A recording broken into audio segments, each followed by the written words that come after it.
Where I was born, drinking tea has been a big part of the development of Chinese culture. It is a sign of respect to serve someone tea. And it's filled with meaning, all leading to the harmonious unity of human beings with nature.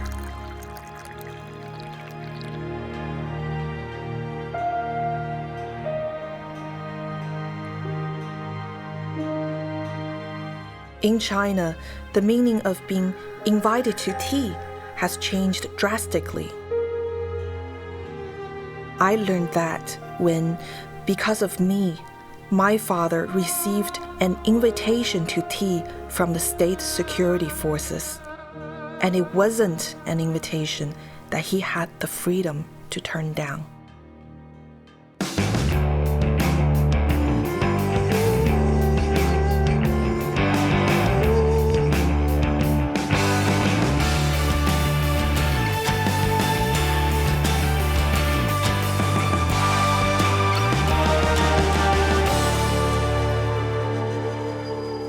My journey to this day has been such a roller coaster ride. If you tell me 2 years ago I'm going to be facing the situation I'm facing, I wouldn't believe it. It sounds like a movie.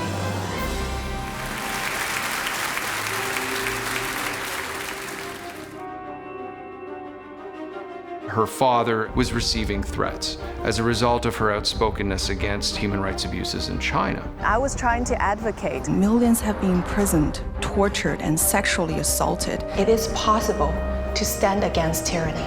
My mom was really scared at the beginning. She's putting her family on the line. Her own life is at risk. My father was threatened. This is intimidation. I put him in danger. My cell phone is monitored. Miss World never got back to me. Do not allow to board. There's one contestant missing from the event. I had been barred from boarding a flight. Ask the Chinese government why is it afraid to let in a beauty queen? Not being allowed into China has turned out to be the most interesting experience of my life. Let me start at the beginning. I was born in China, in Hunan province. I was a model student, raised by one of those Asian tiger moms you have all heard about. I trained her use Chinese traditional way when she was a child. She is very smart and also have a very good memory. I started studying calligraphy and piano when I was 2, and was a student council president in my middle school. When I was little, I think the government in China was the only moral authority. I didn't question it. It feels like that their interest must be, public interest. It must be for the people, as they say in the songs that we learned in elementary school and kindergartens. Communist is closer to you than your own parents. And probably the teacher who taught those songs wasn't even aware that it's a form of brainwashing. I hate to admit that I have been brainwashed before. It makes one sound so indignified and stupid, but the fact is the fact. One of the things I did as a student leader was to make my classmates watch hatred propaganda films attacking the so-called government enemy and enforce ideological conformity. It's a society, to some extent, built on fear. That's the construction. It's not built on the idea that you have to control your thoughts. It's what you say. A great scholar once compared it to the anaconda in the chandelier. In other words, a great snake that sits there in the middle of a glittering ballroom, and it's ready to strike at any time. The snake is not going to necessarily kill you. The point is, you decide. They are self-censoring. This is a much more efficient system. The fact that the Chinese government taught that they are more important than your own parents is completely against traditional culture. That's why Chinese traditional culture, Confucius value, Buddhist or Taoist is ideological competition to the Chinese Communist Party, and that's why they tried their hardest to destroy all of it during the Cultural Revolution.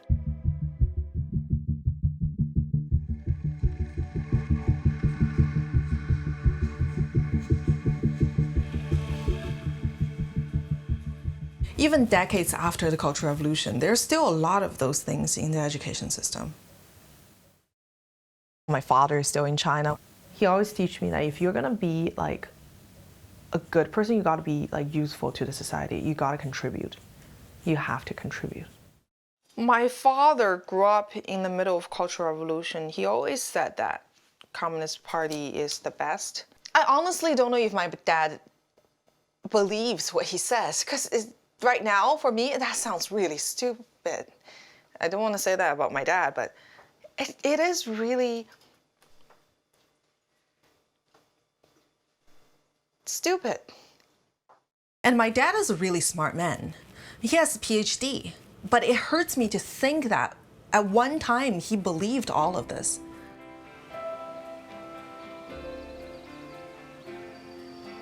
When she first came over to the West, she was a Chinese nationalist and she didn't want to listen to Western lies. The people who you admire the most are the ones who are willing to change their minds based on the evidence, and that is Anastasia Lin. So it all changed for me when I came to Canada when I was 13 years old. My mom, she sort of challenged me with different, ideas, and she wanted me to start to use my own mind instead of believing what the government said. That's when I started to realize the stuff I learned in China are not necessarily true. This is the first time I peeled a beet. Okay. My mom left China because she wanted a better education for me. She knows how stifling the education in China is. I felt like she has been preparing me to leave China at a very young age, especially after my parents' divorce. I was 14 years old when my mom gave me a little booklet that was actually written by a Falun Gong practitioner. And it told a completely different story. That was her way of telling me, don't be a little commie here in the West. Open up your eyes. And I checked out their story online, and it seemed to be really different from what I heard in China. So I read more about it. And they're just like a yoga practice that's reminiscent of Buddhist teaching.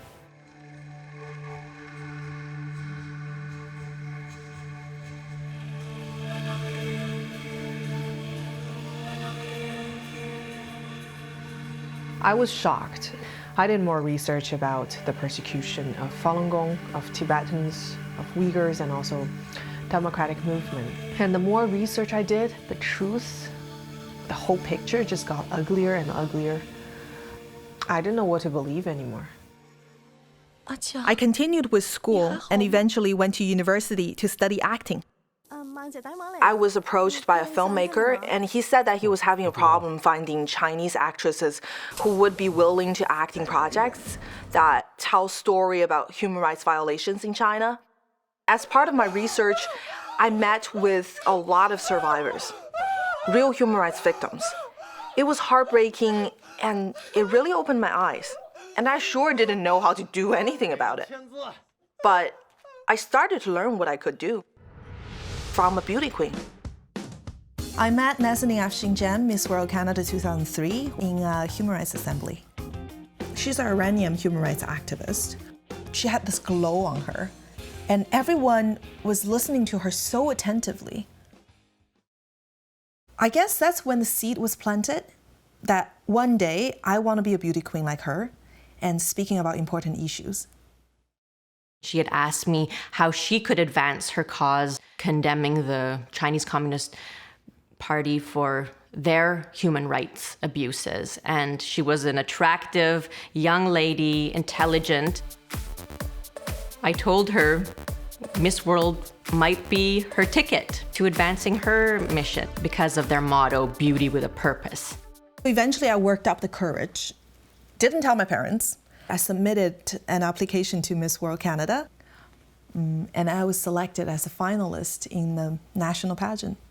A university student, actress, and human rights activist. At 23 years old, Chinese-born Anastasia Lin is taking on yet another challenge, Miss World Canada 2013. But it's not just the title she's after. My platform is religious freedom. Although I only got second runner-up, I made a lot of good friends. I was a little disappointed, but I started to see how this pageant thing is going to be a great way to get my voice heard. Well, we first got to know Anastasia right after the first time that she competed in the Miss World Canada pageant. She was a university student and she was doing a summer internship. We said, well, we have a guest room, why don't you come live with us? We have a mutual interest in China, human rights. I studied Chinese history, politics, and foreign affairs, and researched the persecution of Falun Gong quite a lot. So we had that in common. The way that she expressed that passion was through her films in which she played these roles, and she would sometimes sort of sit down and interview people who had lived through the kinds of experiences that she was depicting. She always insists, I'm an actress, not a subject matter expert. I still wanted to use the pageant system to be a voice for people suffering in China. So in 2015, I entered again. And this time, I am going with a completely different mentality. Of course, there's loads of preparation, like, of course, getting my nails done is one. And dresses. I need dresses. Because like for the entire beauty pageant, you need more than one dress. Like a gazillion cocktail dresses and 3 evening gowns at least. It's really crazy and I have to lose weight. So from today on, I'm not gonna eat. I'm nervous, but really excited. Good, hand right up and rest. I have no idea what's gonna happen. So.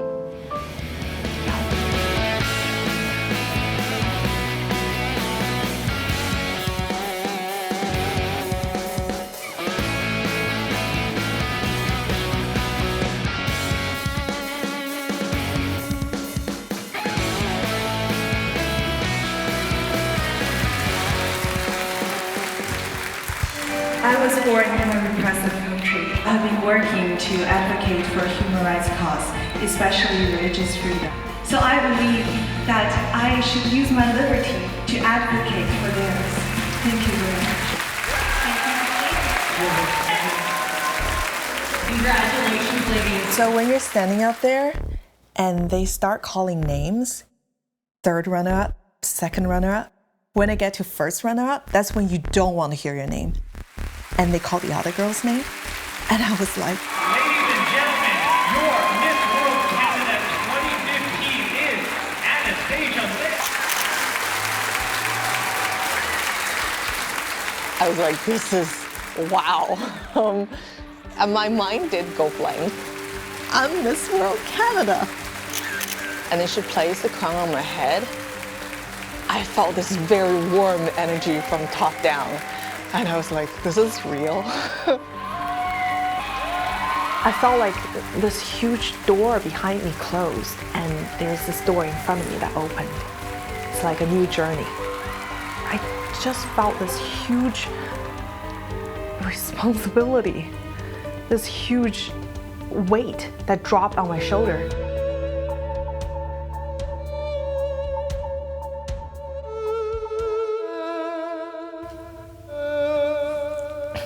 My platform, speaking out for freedom of thought in China, was what got me here, and I need to live up to it. First, when I won the crown, the whole Chinese media was thrilled about it. My dad told me that there were TV station and newspaper back in my hometown that wanted to interview him. There was news on the internet, a lot of it. And then I think that they started to do some digging and find that, oops, maybe she's not what we really want to promote. It became clear very fast that the Chinese government just wanted me to shut up and stop talking about their human rights violations. And they were pressuring my dad to make it happen.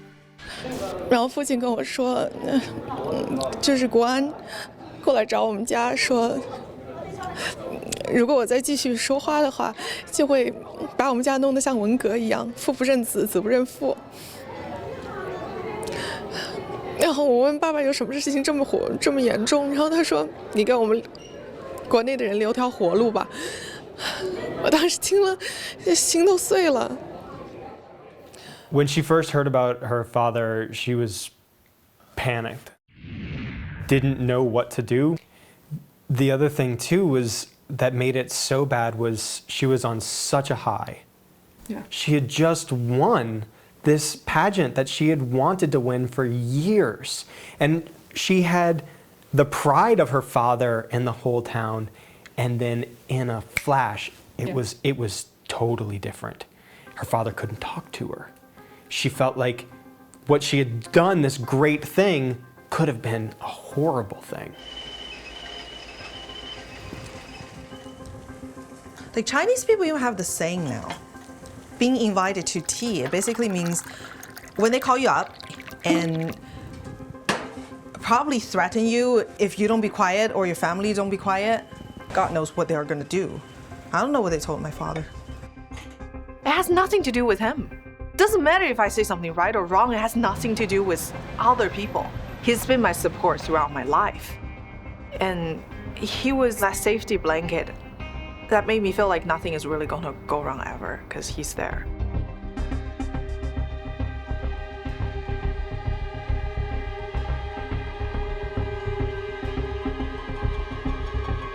Almost immediately after she learns that her father was visited by state security agents in China, she finds out that the pageant, which was supposed to be in Australia, has been relocated to Sanya, China, which has essentially become the default venue now for the Miss World pageants. I think she thought that there was an element of fate in that. She was convinced that she was going to get to go to China and that she was going to have this platform to speak directly to the Chinese people. And we were really skeptical, but she believed deep in her heart that this was her destiny. I really wasn't that worried about it because it's an international competition. I mean, if China is going to host the international competition, of course it's expected that they will let all the international contestants in. Or otherwise, like, how bad does it look?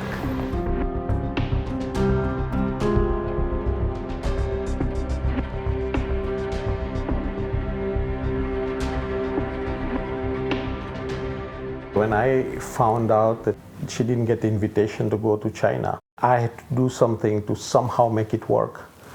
So I started communicating with the Miss World organization to get Anastasia accepted. I was not getting any responses from them. And then we tried to contact the Minister of Foreign Affairs in China, and we wouldn't get any response from there either.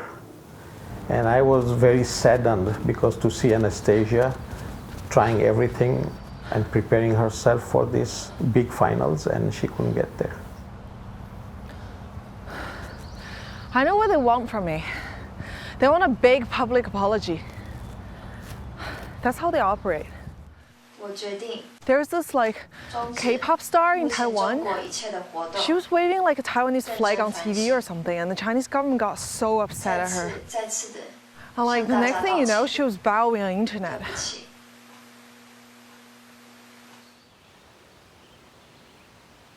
They're not getting apologies from me. The only time that bows want to work out.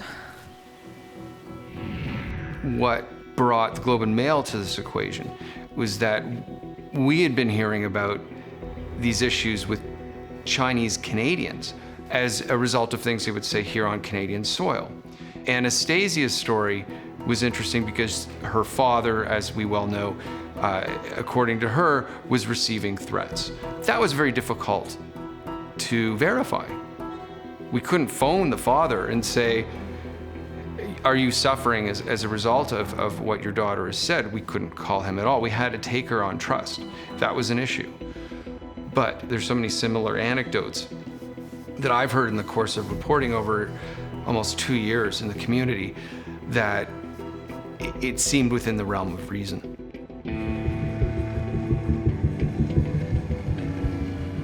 Anastasia would often talk to me about her conflict, which was, should I speak out more and bring more attention to this issue, or should I refrain and protect my father? And it's an unenviable dilemma, obviously. I think ultimately what she decided was that she had to speak out louder, that the more visible a target she may have become, the more, ironically, the more protected she would become. That's a very big risk. I would say generally that the relatives in China, people abroad who are of interest to the government of China, are in danger from the government of China. I see this for Anastasia Lin's family, but I see it for lots of families. This is a typical way in which the Chinese government reacts to try to get its way. So I would say that definitely somebody like Anastasia Lin would be in danger.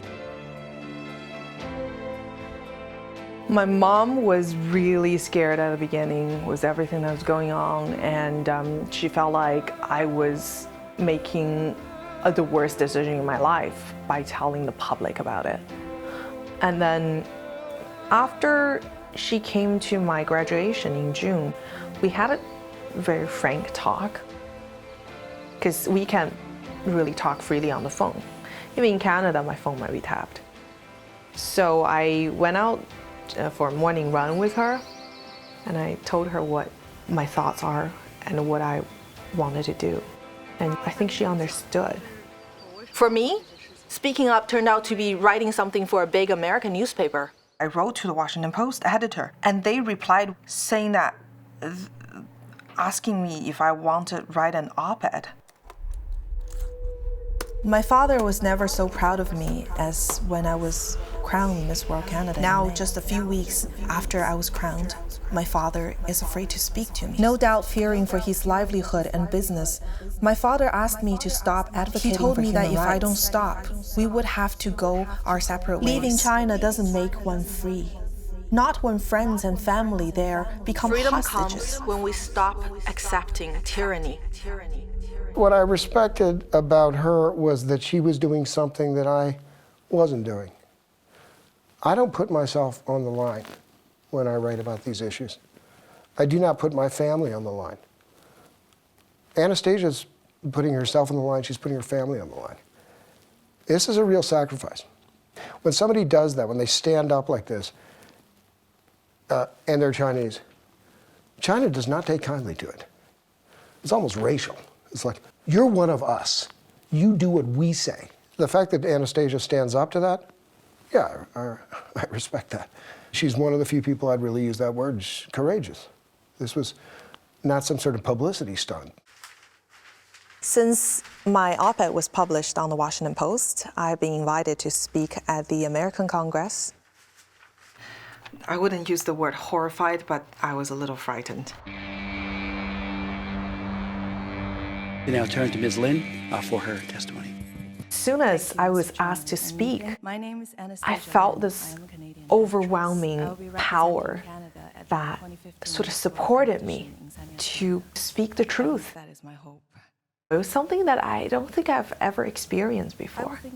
It's like you know that you're doing the right thing at exactly the right moment and place. It's a shock to realize that the man who made you feel safe is in danger.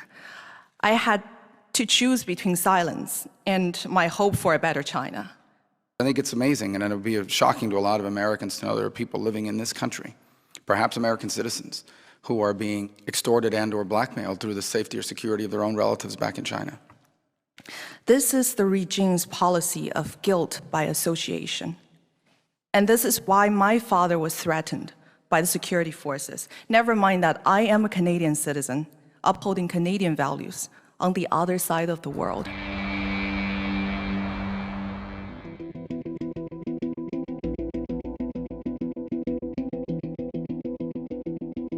She came over one night, and I mentioned to her that Sanya has special visa requirements, and the nationals of certain countries are able to go without getting a visa in advance, and they can apply for a landing visa on arrival. She lit up. She was so excited that this was an option. Let's send someone with you, both as, you know, someone to help you through what's going to be a crazy time, and also maybe to document what's going on over there. Got to Jared and Kaylin's, walked in, and saw Anastasia sitting on a couch. And I think it was at that point that I thought, this is gonna be a story. So I grabbed my camera, we started immediately just working through what's it gonna take to get there, and what's this whole thing gonna look like. So we thought I might just go.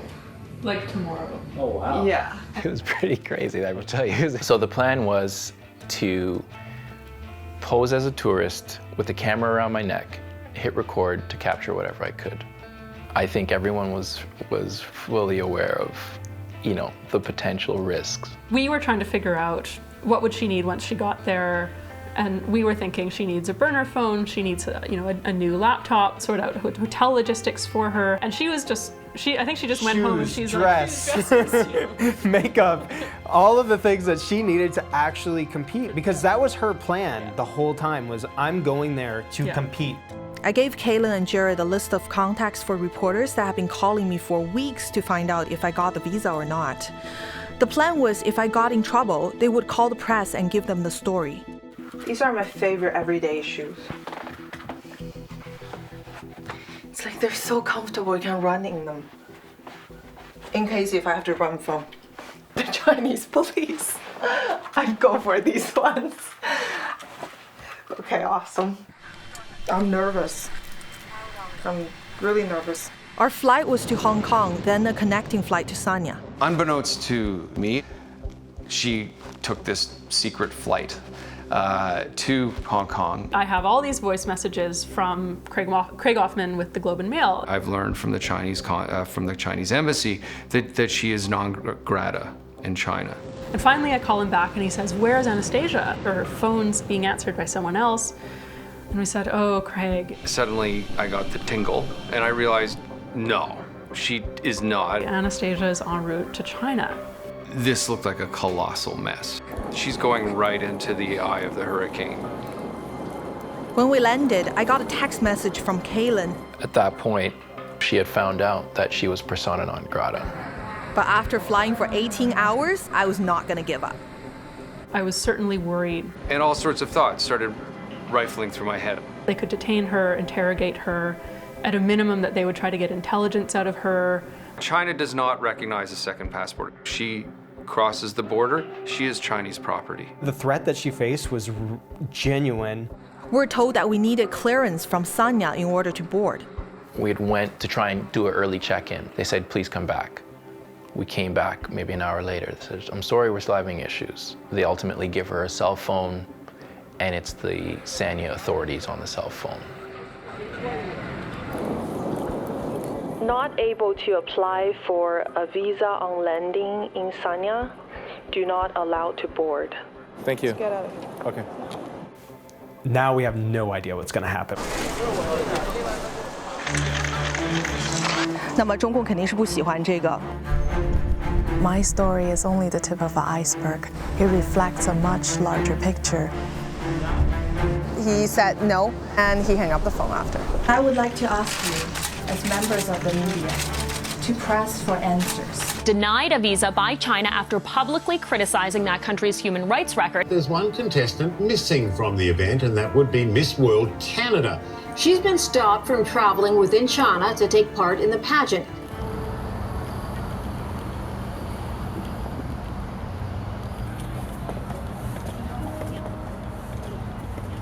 When I was in Hong Kong, I was really depressed.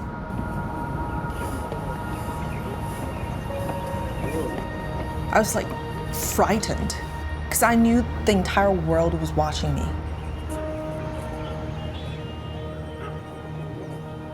I kept trying to reach out to the Miss World organization. I kept hoping that they could do something to help me get to Sanya. Part of me really just want to go home. The Miss World organization wasn't really doing much to support her. I think obviously they have business connections in Sanya. They're self-interested not to jeopardize those.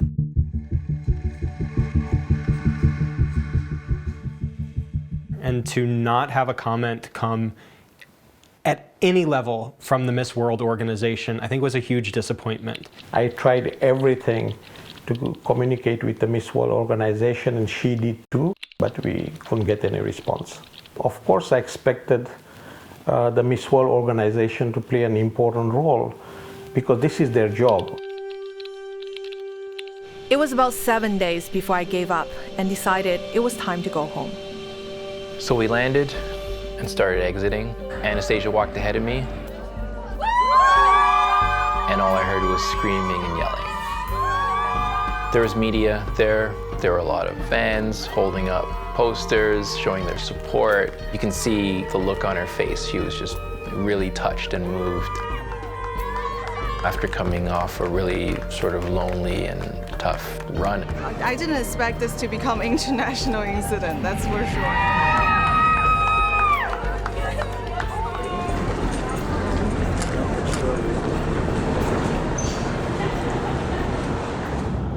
I was surprised by how many people that came. I was like, I was pushing the luggage. I just heard people cheering. I was like, what the heck is going on? yeah, support is overwhelming. The support is really overwhelming, every different level. So we'll see how the day goes tomorrow, and looking forward to talk to Canadian media live.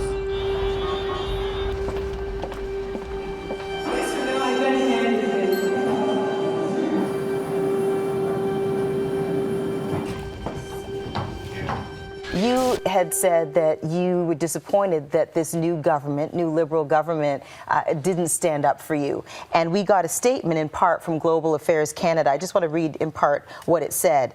It is the sole prerogative of every country or territory to determine who is allowed to enter and who is allowed to exit. So basically saying it's up to China. Tonight, the director and executive producer of my last film, The Bleeding Edge, are hosting a big event for me to meet the press. I guess by not getting into China, it's brought more attention to the way China operates. I don't know. I'm just really confused. I feel awful if my family is suffering for it. And I feel unjust when people think that I'm just this hero, like this human rights advocate. I don't have any fear. And they think that I'm just this girl who's supposed to do this, and this is my mission. No, there's not a single human being in the world who's supposed to defend human rights as their job. It's everybody's job. So I went to my dress sponsor yesterday to pick up the dress for today's event. And I was told by one of the employees that they can't sponsor me anymore because the Chinese consulate wrote a letter to the owner saying that I'm bad news. I should be stayed away from. And I get into trouble for that, for keep sponsoring me. So I don't have dresses for the rest of the year from them. Oh, well, 1 second, I'm gonna take off my braces. Yeah, I know. Yeah. China's #1 public enemy still have braces.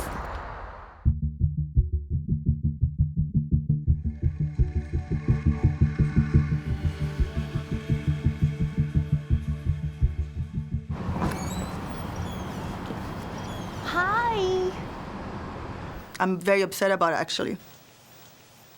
That a Canadian company in Canada would deny of dressing her because of Chinese government. It doesn't seem modern. This is great. Isn't it gorgeous? Yeah. I like this one. Okay. Whoa, yeah, that's beautiful. I think you look absolutely stunning.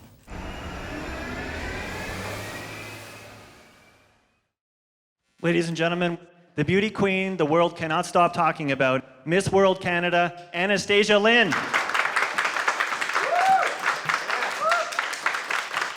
Tonight, I am going to play a piece on the piano, a piece that I was going to play in the Miss World final in China. This piece was sung to me by a victim of abuse. She had been through a lot in China, and still she had this peace and kindness in her heart.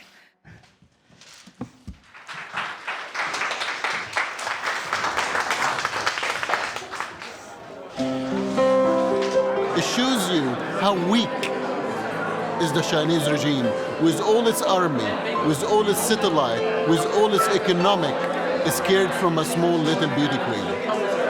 I see her as somebody who has a strong principle. I was deeply touched by her courage. She takes the fame and the attention she gets with a lot of responsibility. She wants to be able to do something good with it. Well, she certainly changed the image of beauty queen, and I'm very impressed by the strength and the poise. History has clearly shown that those people who stood up against adversity, even though they end up sometimes battered and bruised, the fact of the matter is they weren't wrong. They were just ahead of their time.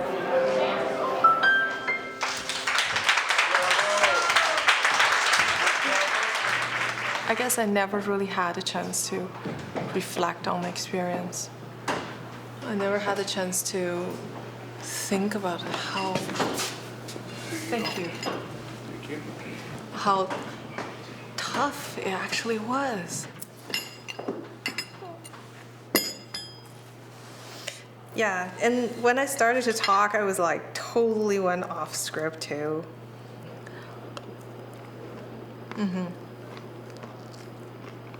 It was good.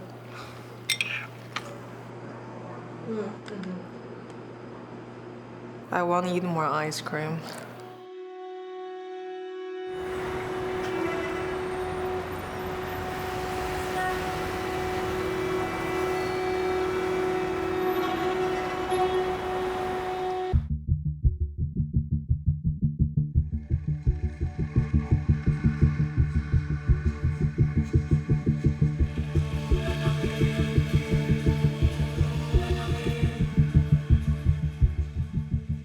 This is the first time my mom ever listened to me speak in public, and she wasn't really sure what she was getting into, like what she was gonna hear.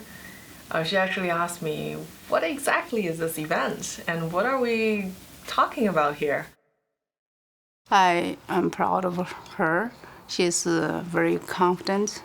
She tells the truth.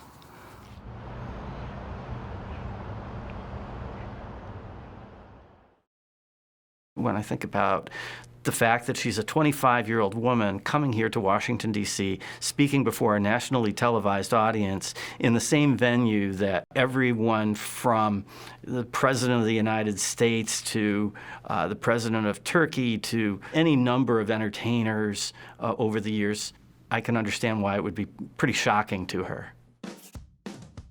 They have seen how hard the communist government makes it for people to be true to themselves, stay true to their own conviction, and to maintain integrity. It feels so unnatural when the camera is on. It's like I want to hide my face.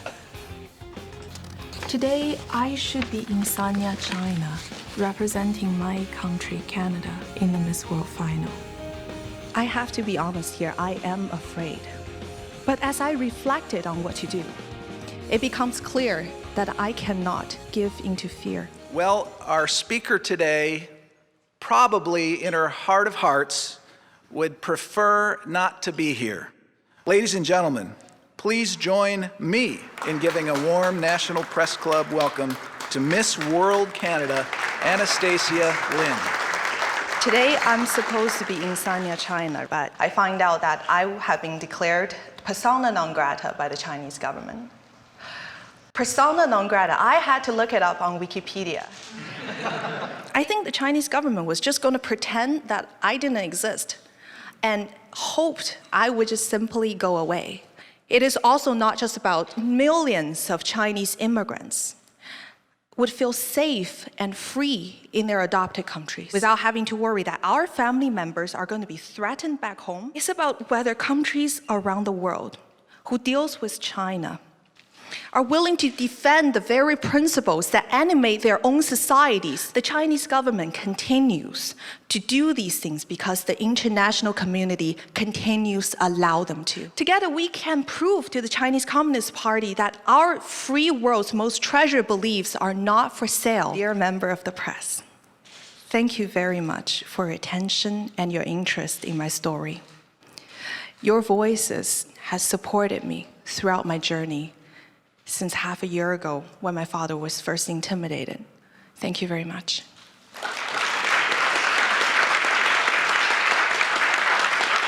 What other things do you see yourself doing in your future? And would you ever consider a career in politics in Canada? I am an actress, so I would like to take it as far as I can. But if I have my American history right, you're open to have an actor running for your highest office, right? You were quoted in the New York Times recently as saying that officials in the Miss World pageant have offered to allow you to compete in next year's finals. Do you plan to accept this offer? I'm still thinking about it. Still thinking about it.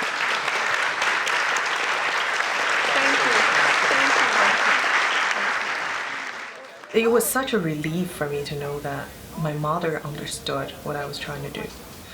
And I think after she listened to my speech, she really understood. Her attitude changed. I was just congratulating your mother on her bravery. Oh, thank you. I was blown away when the press club asked me for a photo.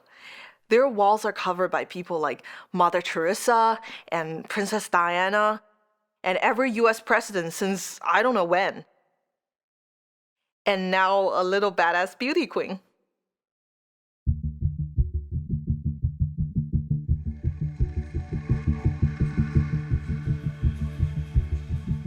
In today's China, when somebody is somewhat public, you often will not arrest them. What you will do is simply remove their economic viability, just simply destroy it. On the phone, he never speak about these things. He says that he's going through a very difficult time, and I've heard that he probably can't come out of China. Of course, it's related to my speaking out. My father and all those people related to me actually are very, very vulnerable. This is threat. This is intimidation.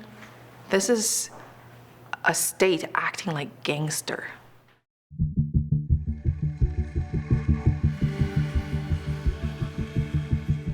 This journey has taken me to all corners of the world. 今年11月到12月 Hope is way more powerful than fear. What is China doing on the Human Rights Council in UN? While I'm going around the world, I am also training for my Miss World competition. Respectful, a dignified.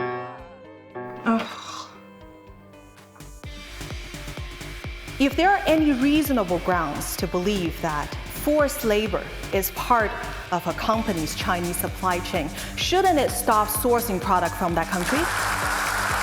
Invited me twice to the parliament to testify on human rights abuses in China. Good. Comparing to speaking to politicians and human rights activists, this is harder. People just think that, oh, beauty queens are just born. That's not true. And probably the only beauty queen in history that has ever been declared persona non grata by any country. The most extraordinary and shocking form of human rights abuse that's happening in my native country, China, today, the organ harvesting. Well, it was really cool to meet the Dalai Lama. So the question I asked the Dalai Lama was, I'm just really surprised at the indifference and the fear Chinese people have exhibited. He thinks that the way to cure that is through education, educating people's nature, human nature. Education. Maybe I'm interpreting the word wrong. Maybe he meant awakening people's conscience? I don't know. Still thinking. You know, I work hard for this pageant. I don't want to just let the chance go. Miss World organization, I assume, was kind of caught between a rock and a hard place. Anastasia is probably the most famous person competing in this pageant. Let's assume, give them the benefit of the doubt, and their assumption would be, we can finesse this. We'll give her a certain amount of face and visibility, and in return, we'll show that Miss World is not corrupted and we're fair. The cynical perspective would be that they were trying to avoid negative publicity. So this is my second go at Miss World, and this time I'm picking a platform that's perhaps more sensitive. Forced organ harvesting means taking someone's organ when they're still alive and sell the organ for transplant for money. And the victims of this abuse are usually prisoners of conscience. Her platform had always been a little bit more generic, and I think she decided that this time the stakes were higher. It's totally unlike the kind of platforms that other beauty pageants would take. Organ harvesting is about as controversial and as sensitive as you can get. A year ago, I would have said, boy, that's a really, really dangerous choice. Now I wouldn't really fully say that. The fact is, in the newspapers, this has become quite reported on. And that's another thing that I think the Chinese are particularly worried about. You might even say there's a kind of missing generation in China at this point, of people sort of 30 to 40 at a certain level in certain provinces where they've really just disappeared. You know, we're going to be dealing with this for a long time. All I'm trying to do is to present the facts to everyone. People can make their own judgment.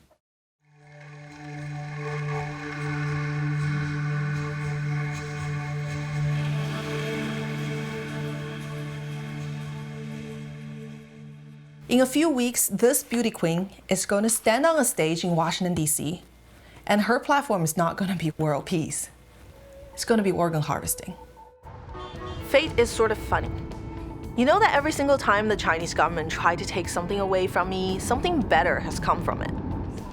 They prevented my dress supplier from working with me, and now Stephen Karras and his son Kyriako are doing dresses for me. What we see is a woman who needs help, and she needs to express herself the way she wants to. And that's what we're trying to help. My belief is it's all about chemistry. The person has to kind of blend, and you see here, wow, I mean, look at this now. Our objective here is to make you feel like a swan walking on clouds. That's how you're gonna feel. I feel like Cinderella.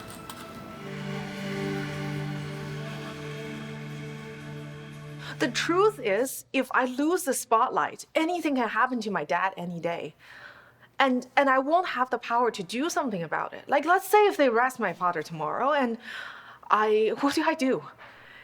If I have been out of the media for so long, if no one's listening to me, then who do I get to, like, what leverage do I have to keep my father safe? I don't have anything. This is about survival. She's always trying to figure out how she can do more, how can she have a greater impact than she's already had. And she's never satisfied, right? But yeah, she's definitely had to grow up very, very quickly. I'm going to Washington, D.C., and I'm sure this time I won't have a problem getting into the country. It's honestly not intrusive at all that a TV crew is following me everywhere and recording my life. I feel like this is, actually twice now, in a lifetime thing. All this are the essentials. I can't live without them. I was traveling with my crown and sash, and the airport security was like, what is that round metal thing? And they took it out, and it's like a crown. They're like, why are you carrying a crown? I'm a beauty queen, that's my job. I'm carrying my uniform. And they just let me go. I'm sorry, I'm being really silly today. This is my beauty queen brain stage. Okay.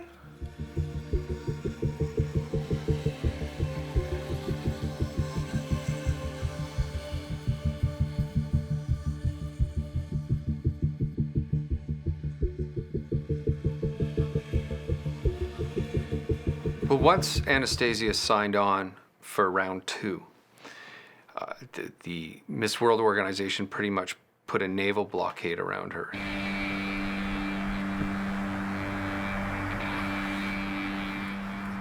Before I enter the competition, I have to sign a contract that I cannot speak to the press without permission.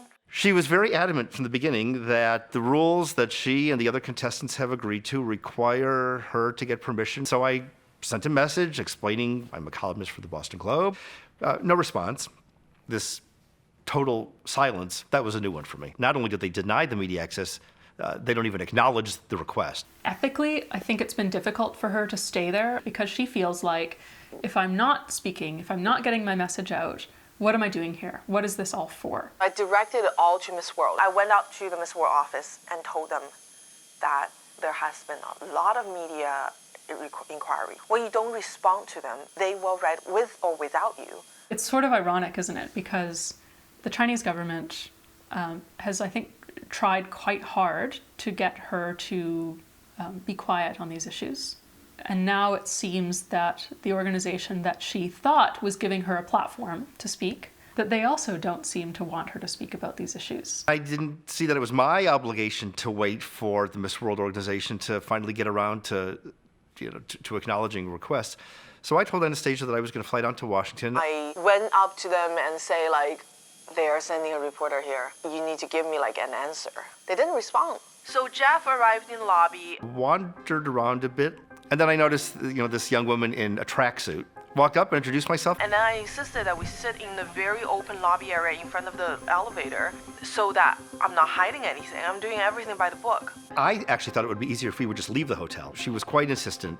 She wanted to abide by the rules. Somebody from the Miss World staff walks by, gives us kind of the hairy eyeball. He was like, Canada, why are you talking to this person? And I was on the point of saying something meant to be disarming.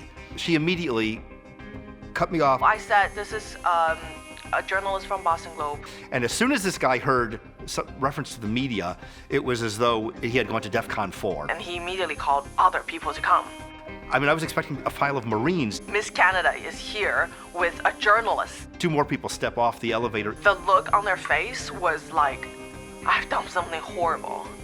Like, I told you as soon as I land that there's going to be a Boston Globe journalist coming on Monday.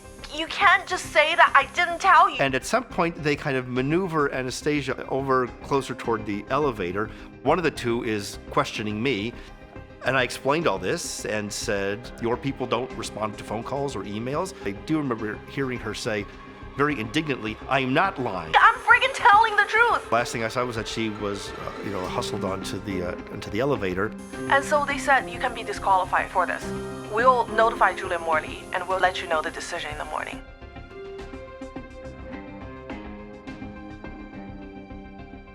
I was really scared because I thought they were really going to disqualify me for something like this. And on the second day, Went back to my hotel. I sent her a note and said, that was really outrageous, and I assure you, you're going to have the last word. She was going back and forth between, on the one hand, not wanting to rock a boat, and on the other hand, not wanting to be silenced. My first column appeared about 2 weeks before the pageant final.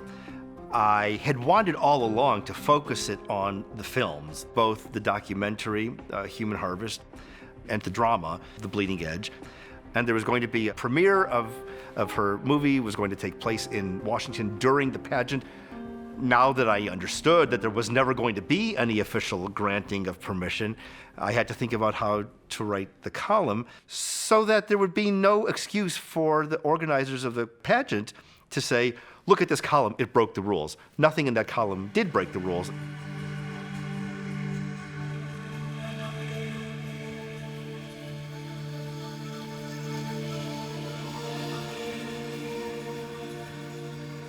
She called me one day. She was a wreck, almost incoherent. Her dad's been coming under increasing pressure. All aspects of his life that seemed to be being systematically dismantled. The fact that Anastasia was hearing from her father right in the middle of this thing where she's contractually obliged to be quiet, that can't be a coincidence. it was really the most frightening experience. Things are actually a lot worse. Then Anna found out that some other contestants had been able to do interviews with the media. There's a Chinese journalist there who's pointing like a camera at us all the time. And we had mandatory interviews with this journalist. I asked Miss World officials why they allow a Chinese journalist in, but none of the Western journalists got any reply. And they were saying, oh, they are our media partner. And then one day, Miss Germany showed me a video. She's like, hey, Canada, I did an interview on German TV. And I was like, did you get permission? And she's like, of course I asked permission. And I got it. And I was like, okay, now there's something weird. Why were they being given permission and she wasn't? And that, on top of what was happening to her father, sent me back to my editor saying, you know what, I think I've got a second column that I want to do here. She's being silenced, and if it wasn't crystal clear when I went the first time, it's certainly clear now what has taken place.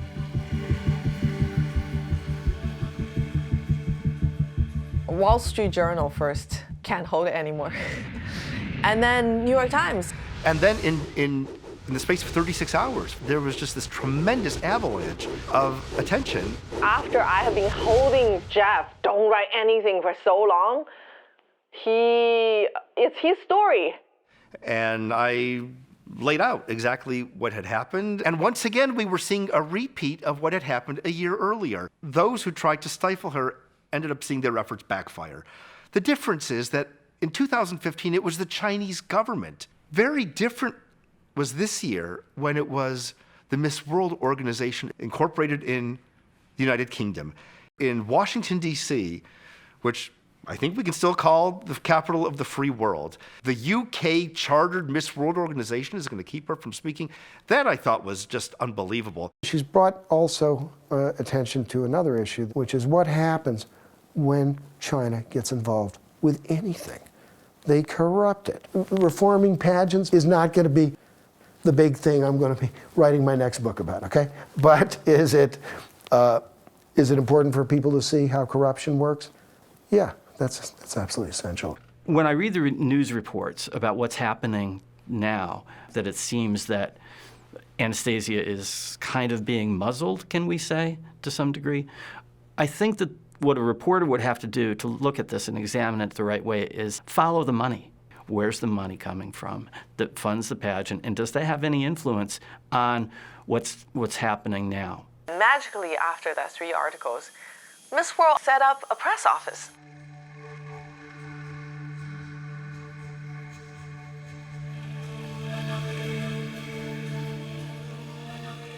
I want the people to see me on that show. I want them to see that I have not given up. I want them to see my face, and I want my dad to see my face. When so many international organizations were writing about her, and Anastasia didn't need to say a word to make that happen. That just shows you that Miss World lost.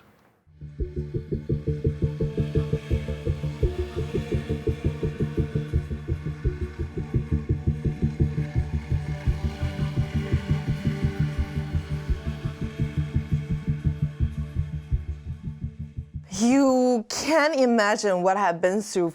I'm dying to get out of here. 2 days left, 2 more days left. I just have to bite my teeth through this. Best thing in the pageant is the girls.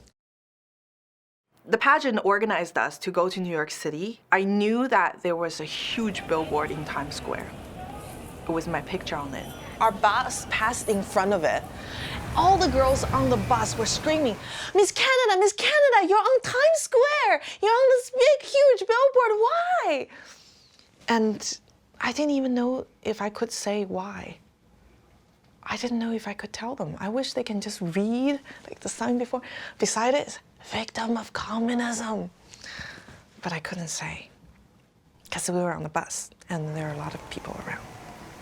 And then Julia Morley started to ask me, what was that sign in Times Square about? The first thing came to mind was, I'm a victim of communism. And she said, well, we're all a victim of something. At that moment, I start to put everything together and think maybe I was a little too naive. It's going to be broadcast into China. Their media partners is Chinese. On their website, all the sponsors are Chinese. What am I thinking? With the Miss World organization, let me get to a microphone. I've been thinking about that. I'm losing hope a little bit. I can't wait to be out of here. Like, honestly, at this point, I don't even want the crown anymore. I don't want what I've experienced in 22 days to expand to a year. I was just gonna try my best, do what's true to my conscience, and whatever the result is, doesn't matter anymore.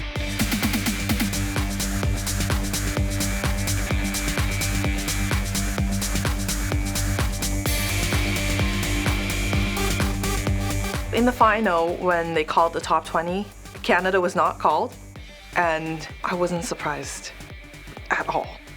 Because by that time, if I still didn't pick up the signs, that would just be stupid. I did not even get close to the camera. I was always on the side of the stage.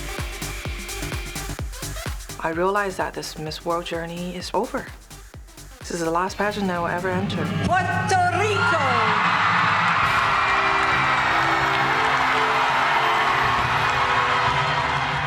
Well, the pageant ended and I got off the stage. We're inside the theater. There were a lot of people.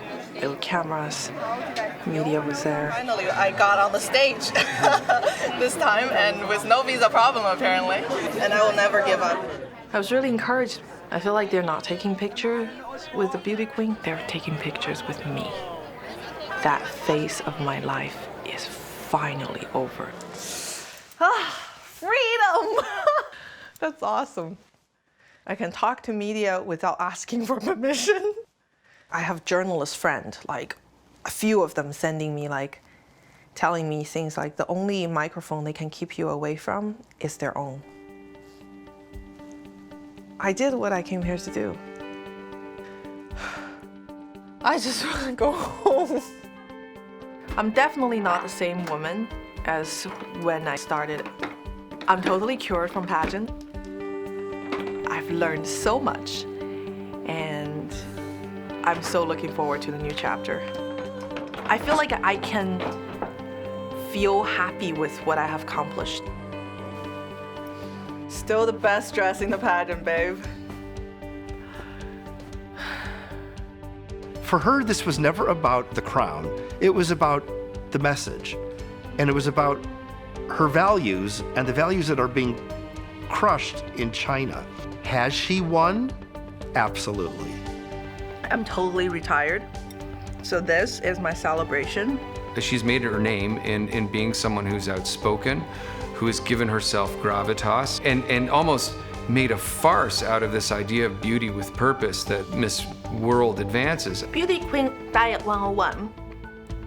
Cupcake. The quandary that China has is really interesting. In a way, they've given Anastasia asymmetrical power. In doing so, as setting her up as this sort of larger-than-life rebel, they've created their own monster. It's awesome. I think Anastasia won. She entered the competition to gain a platform and a voice to speak on behalf of the suffering people of China. And she achieved that. For human rights types like me, she's an answer to a prayer. I'm totally ready to move into the real world now. They're just awesome. I think most people before viewed Chinese human rights as a Chinese problem, simply only a Chinese problem that the world has no business asking about. But here comes this young woman who just changed the conversation. You don't need to be Miss World to be able to have the world hear you. I wouldn't trade my experience for anything in the world. I actually don't need a platform. I can speak and people will hear, and that goes for everyone. They have the power within them. If you want to do something, you can start now and the world will hear you. I don't think I'll ever have a cup of tea again without thinking about my father being, as they say, invited to tea by security forces.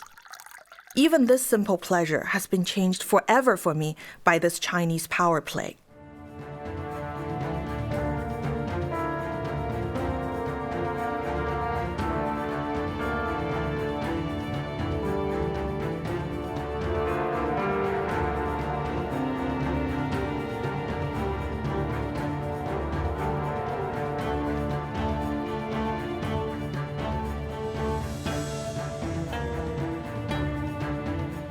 When people my age ask me what power we have, I remind them that our generation has incredible power, power to make real impact. So I want to share an idea with you. The other day, sitting in a coffee shop, I realized what a difference we've all made in the world by choosing to buy fair trade coffee. We've essentially voted for ethical coffee harvesting with our wallets. So, why not apply the same idea to communicating with China? Let's let China know that we can't be bought like the Miss World organization, that we won't endorse their human rights violations with our wallets, that each of us has a choice. And until China starts to treat their own people better, we'll choose to spend our money elsewhere. Let your voice be heard with what I am calling Turn It Over.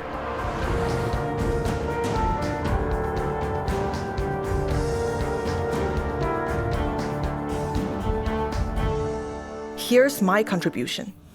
Okay, let's see if any of these mugs are made in China. Made in China. When it says made in China, like this one, can we guarantee that it was not made in a labor camp? Majority of the people in labor camps are prisoners of conscience. This one is made in USA, made in Brazil. So we have all these choices. We can choose products that are made in a democratic country, a free country where we know that the possibility of slave labor and forced labor is small, slim. This one is made in Brazil. Think before you choose a product. You might be surprised.